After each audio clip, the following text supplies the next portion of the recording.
RCN. Le son de la différence. Le rendez-vous conso sur RCN avec l'UFC Que Choisir. Bienvenue dans ce nouveau rendez-vous conso avec Odette ce matin. Bonjour Odette. Bonjour Thomas. Alors aujourd'hui on va parler de l'EHPAD, mais plus particulièrement des alternatives à l'EHPAD. Oui, tout à fait.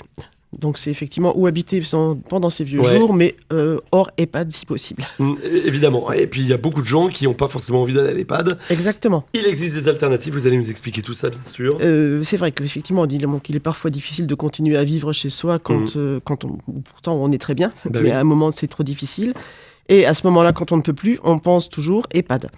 Et en même temps, ça fait très peur, puisque 80% des Français et 92% des plus de 65 ans attendent des politiques publiques pour qu'elles soutiennent le maintien à domicile, parce qu'effectivement, le mot EHPAD fait peur, d'autant plus avec les scandales qui ont eu lieu les années passées, avec le fameux livre de Victor Castaner, Les Fossoyeurs. Concernant notamment l'histoire Orpea, quoi. Exactement.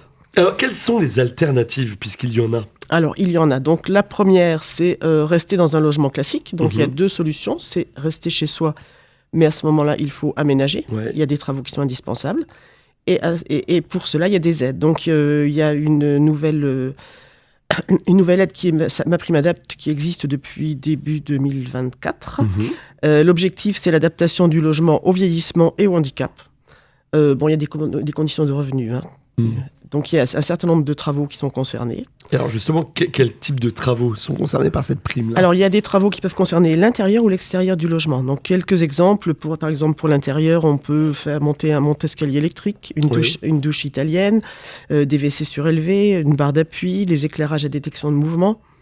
Pour ce qui est de l'extérieur, ça peut être une rampe d'accès au logement, l'installation de volets roulants électriques, l'élargissement de la porte d'entrée. Ah, bien sûr, ouais. Et alors les aides, donc dans ce cas-là, c'est réservé effectivement aux personnes, il y a une question de revenus quand même, mais ça peut être jusqu'à 70% de la facture, jusqu'à 22 000 €. D'accord.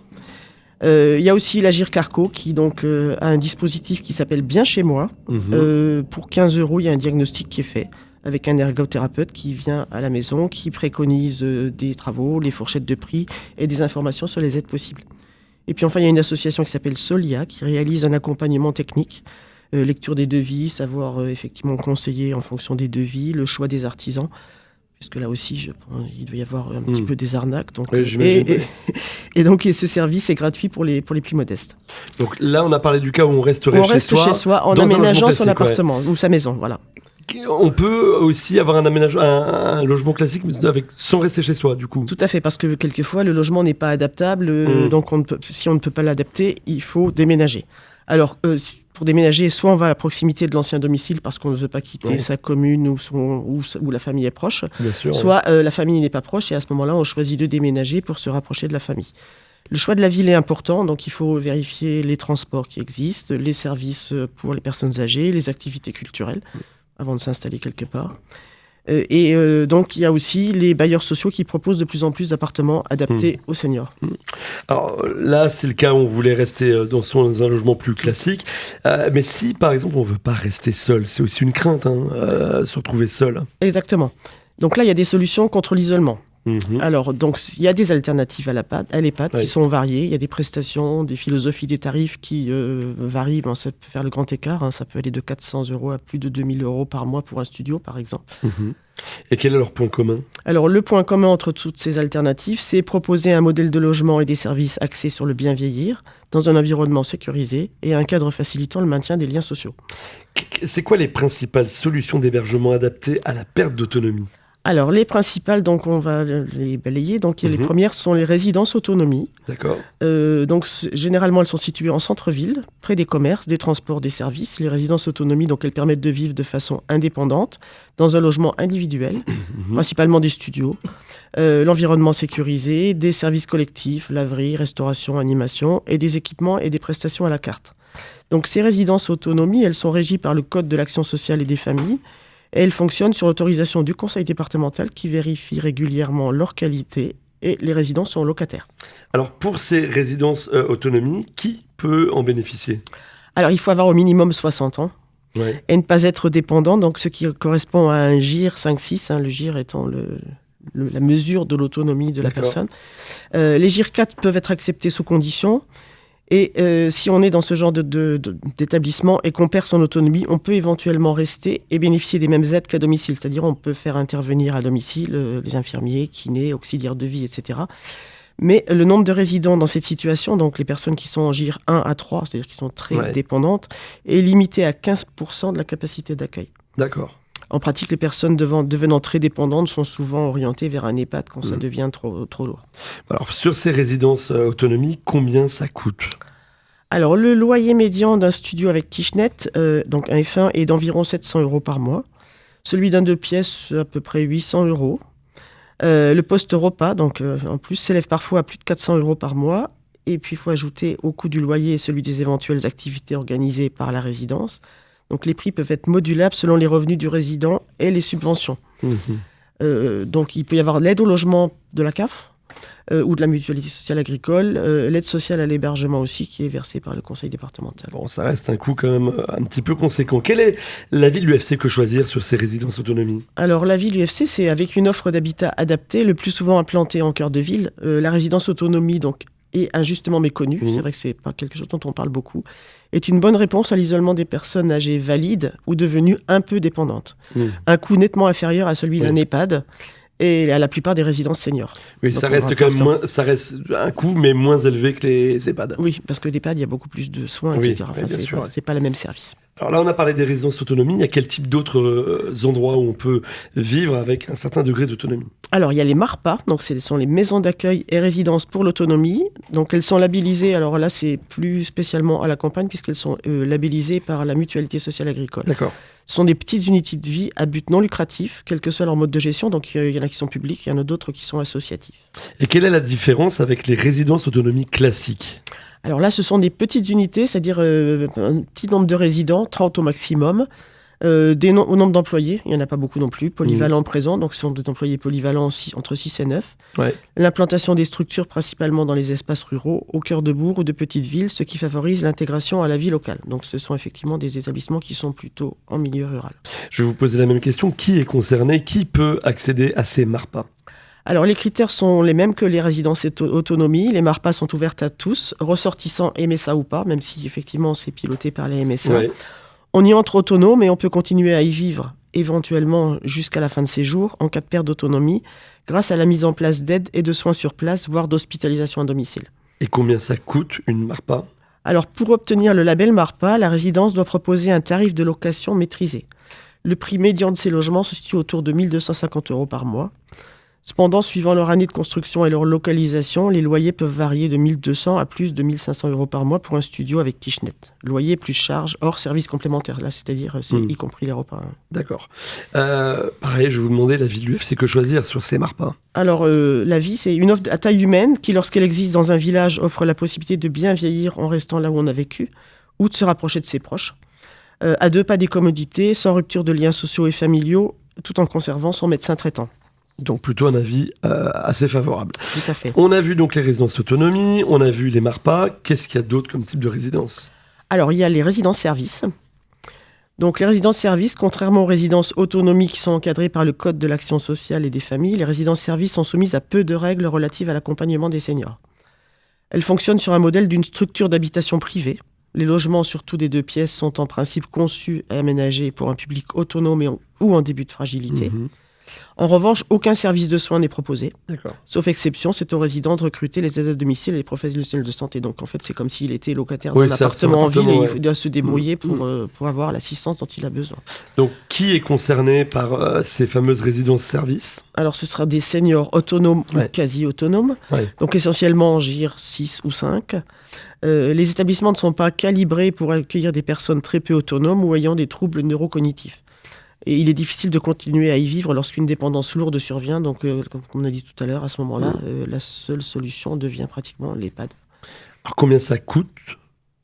Alors, qu'elles émanent de groupes immobiliers ou médico-sociaux, la plupart des résidences-services ciblent des personnes de catégorie aisée ou issues de classes moyennes supérieures. Donc le ticket d'entrée reste plus élevé que dans d'autres structures. Les loyers se situent entre 1 200 et 1 500 euros par mois pour un 2 pièces et entre 2 000 et 2 200 une fois inclus les services de restauration et la blanchisserie. Donc effectivement, ça n'est pas accessible à tout le monde. Les prix augmentent effectivement. Exactement. L'avis de l'UFC Que Choisir sur ces fameuses résidences-services ? Alors ce modèle qui était très en vogue il y a quelques années est entré dans une zone de turbulence avec le Covid, la crise immobilière. Aujourd'hui, la période est plutôt au désengagement, au plan de désendettement, voire au dépôt de bilan.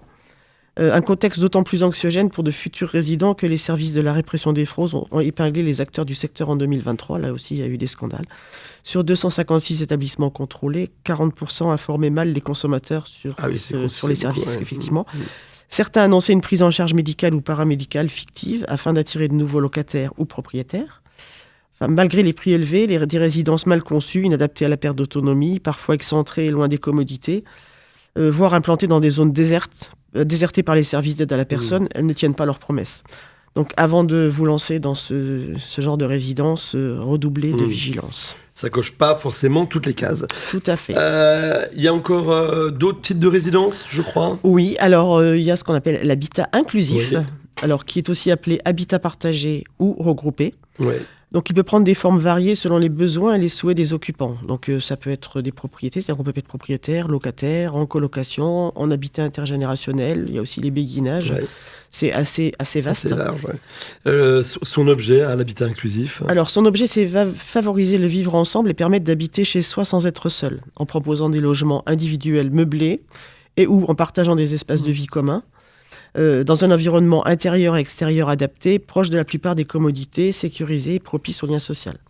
La spécificité, donc, c'est l'élaboration d'un projet de vie sociale et partagé, co-construit avec les habitants. Oui. Quand ils signent le bail, ils déterminent leurs attentes, donc ils disent pourquoi ils viennent là, ce qu'ils souhaitent y faire, ce qu'ils aimeraient développer, les valeurs qui les animent, les activités à mettre en place.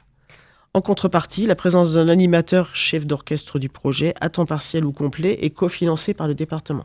D'accord. Et qui est concerné par ces fameuses résidences d'habitat inclusif ? Alors, des personnes âgées et ou en situation de handicap. Il n'y a pas de limite d'âge minimum, qui choisissent un mode d'habitation regroupé entre elles ou avec d'autres particuliers. C'est-à-dire des personnes qui ne souhaitent pas rester seules à la maison, mais qui ont quand même envie d'une certaine autonomie. Oui, c'est lutter contre la solitude tout en gardant son chez-soi. Tout à fait. Combien ça coûte, en général, ces fameuses résidences d'habitat inclusif ? Alors, le loyer et les charges communes constituent le socle de la dépense pour les habitants. Donc, c'est 600 à 900 euros par mois, auxquels il faut ajouter les éventuels coûts induits en cas de perte d'autonomie. Donc, c'est pareil, les interventions de personnel autres, interventions de professionnels de l'aide et de la santé, comparables à celles en domicile traditionnel. Parce que si on est chez soi, on a aussi ce genre de dépenses. Et par contre, là, petit bémol, les résidents ne bénéficient pas de l'aide sociale à l'hébergement. D'accord. Ça, il faut le prendre en considération. Tout à fait. Pareil, je vais vous poser cette question. C'est quoi l'avis de l'UFC Que Choisir sur ces fameuses résidences d'habitat inclusif ? Alors, l'avis, c'est qu'en cas de problème de sécurité, donc quand on ne peut plus rester chez soi, qu'on ne le souhaite plus par crainte de chute ou d'isolement, etc., l'habitat inclusif, bien que non médicalisé, peut répondre aux besoins des personnes qui, d'ordinaire, étaient orientées vers un EHPAD. Grâce au projet de vie sociale et partagé, ces nouveaux modes d'hébergement font des seniors des acteurs de leur vie quotidienne. Ils préviennent aussi la perte d'autonomie en favorisant la stimulation motrice et cognitive, puisqu'il y a des activités, en particulier à travers les activités partagées. Et là, ces solutions demeurent trop rares, notamment à destination des personnes atteintes de la maladie d'Alzheimer ou apparentées, pour lesquelles il n'existe selon l'IGAS que quelques dizaines de places en France. C'est vrai qu'il y a de plus en plus de mairies qui effectivement construisent aujourd'hui des logements, particuliers en milieu rural, dans un village, pour que les personnes vendent leur maison et puis intègrent un endroit où elles sont moins seules, quoi. Ouais. Donc plutôt favorable, si je comprends bien, le fait que choisir ce type d'habitat inclusif. Comment vous concluriez tout ce qu'on vient de se dire sur ces alternatives à l'EHPAD ? La conclusion, c'est quelle que soit la solution choisie, il faut anticiper au maximum, c'est-à-dire il ne faut pas attendre que son parent ou soi-même soit effectivement dans le besoin et se dire en quelques jours ou en quelques semaines, il faut trouver une solution parce que malheureusement, quel que soit l'endroit, il y a des listes d'attente, il n'y a pas forcément de place. Donc il faut vraiment s'y intéresser le plus en amont possible pour savoir vers quelle solution on va pouvoir se tourner. En tout cas, on a constaté qu'il y avait pas mal d'alternatives à l'EHPAD qui permettaient de garder de l'autonomie tout en étant pas seul. Tout à fait. Et si évidemment vous voulez réécouter cette chronique parce que vous ne l'avez pas entendue en entier ou que vous avez envie de la réécouter, vous pouvez le faire sur notre site internet www.rcn-radio.org. Et puis bien sûr, je pense que si on a des questions ou des difficultés quant à ce sujet-là, on peut s'adresser à l'UFC Que Choisir. Tout à fait. Donc soit en prenant rendez-vous dans nos permanences, soit en posant ces questions sur internet, notre site internet nancy.ufcquechoisir.fr. Merci beaucoup Odette, on se retrouve la semaine prochaine pour un nouveau rendez-vous conso. Tout à fait. Avec plaisir. RCN, www.rcn-radio.org